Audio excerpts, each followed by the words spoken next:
like, is it a top contender in the meta? Where, like, we know it's good against mono black, but like now it gets to play the other two big pillars of the format. We saw it against blue white. How's it against mono blue? Yeah, this is the tough matchup, right? I mean, mono blue devotion has the Frostburn Weirds, the Nightveil Specters, the things with a lot of toughness that it's pretty easy to hold off this Rabble red deck. Plus, on the top end, you have Master of Waves, which is obviously insane against this deck. Yeah, I actually got a chance to play an IQ last weekend, and despite like normally I've been playing blue white control, I decided I wanted to switch it up.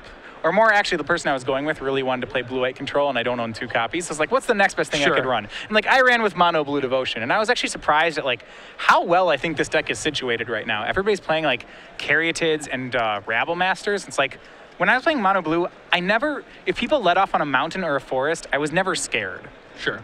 Like, I was scared of swamps. Sure, swamps are bad news, but like green and red, those always, and I always felt like I could go toe-to-toe with any aggro deck that was red or green. Yeah, and that's definitely one of the strengths of mono blue. We see a turn 1 Legion Loyalist from Joseph Nash. It swings in twice, hitting Collin Rountree down to 18. Rountree started, though, on a pretty good opening from mono blue. It's Cloudfin Raptor into Frostburn Weird. Made even better by the fact that Joseph didn't have a 2-drop in Rabble Red. And yeah, it looks like his hand doesn't have a lot of creatures. It just has a bunch of the Dyna Charges and is harnessed by force. Where it's like, Dyna Charge is great in this matchup, especially with Legion Loyalist, because it allows you to beat through Master Waves and a lot of the high toughness creatures. But it's really tough to keep a hand that just has a bunch of Dyna Charges. Yeah, this is one of those hands that like is almost like, it's like too much of a good thing, right? You have all these cards like Harness and Dyna Charge that are great with a lot of creatures, but you just don't have the creatures. I'm a little surprised to see Harness by Force coming out of the sideboard here, actually. Normally I see that against the green decks, but I guess there are larger creatures you can take from mono blue. Like when you're racing, which this matchup feels like to me, stealing a creature isn't necessarily bad. Yeah. I mean, if Joseph had a big enough board state, I could see something like, you know, take your Frostburn Weird and actually get in a bunch of damage. Like maybe that could help him turn the corner a little bit, but if you had 7 mana, you could take their Frostburn Weird, hit them with it, and then kill it. Yeah, that's certainly true too. Yeah. If you're super flooded. I'm not sure if that's a game-winning play if you're super flooded, but that is certainly an option. Sure is a play that kills their Frostburn Weird. That is true. All right, we do see another creature finally hit for Joseph. It's Fire Drinker Satyr. Collin's actually deciding to kind of become a pseudo-control deck here. He played Thassa on his turn on turn 3, so curving out, but rather than swinging with Cloudfin Raptor or Frostburn, he just held them both back, presumably to establish Devotion next turn, as we do see a Domestication in his hand.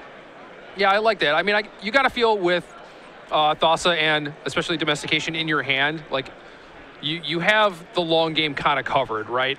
So you don't really have to get super greedy, try and get in that 1 point with Cloudfin Raptor. I'd rather just keep that Legion Loyalist back. Well, Collin debates. His top card was Frostburn Weird.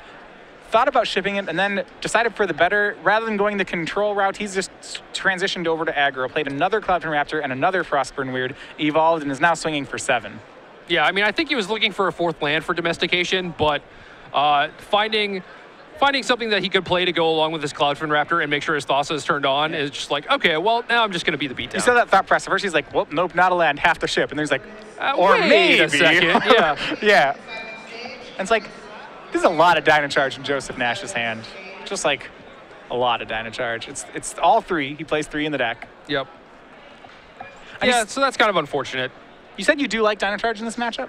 I do, yeah. I mean, I believe that is what it is in their sideboard for. Matches like green-white and mono-blue Devotion, which allows you to beat through like their high-toughness creatures with the help of Legion Loyalist. Yeah, and he actually is main decking them here too. Yeah, and I don't mind that, especially if that's what you expect. If you thought you would be like 2-0 playing against mono blue Devotion, your Dyna Charges would probably serve you pretty well. Yeah, that was a card that saw play in like there's a red, nearly mono red or sometimes mono red deck in Block Constructed for RTR. We saw a lot of Dyna Charge. It kind of fell out of favor because like it's a little bit of a conditional card, but I think the inclusion of Goblin Rabble Master like has upped stock in Dyna Charge, right? Because suddenly it's like this is a 2-card combo almost, just like Rabble Master with Dyna Charge is pretty good. Yeah. And we see here, it's going to be Harnessed by Force. He's going to take Frostburn Weird. So, you know, if he had 2 more mana. Yeah, that Frostburn then he would have lived dead. Yeah, he would live the dream. Harnessed by Force cast here. Stealing Frostburn Weird.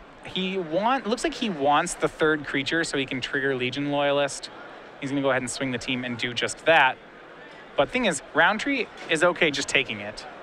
Yeah, and that's not what Joseph wanted. He definitely wanted to like start trying to kill off these Frostburn weirds and maybe turn that Thassa off, but Collin is having none of it. He's just like, well, this attack is not for anywhere close to lethal. I'll just take it. I don't want to risk anything. And Joseph Nash, he bull rushes with the 2 Dino Charges, just dealing 4 additional damage.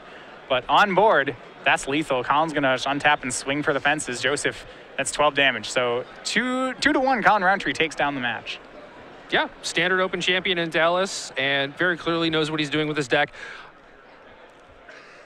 Yeah, and this is the same deck he won the Open with. Yeah. So I really liked how he was able to transition those turns, where there was the one turn where he kept the Raptor back because he's like, well, as long as I make it so Joseph can't get in a bunch of damage on this turn, then I'll be able to take control and then start becoming the aggressor over the course of the next couple turns.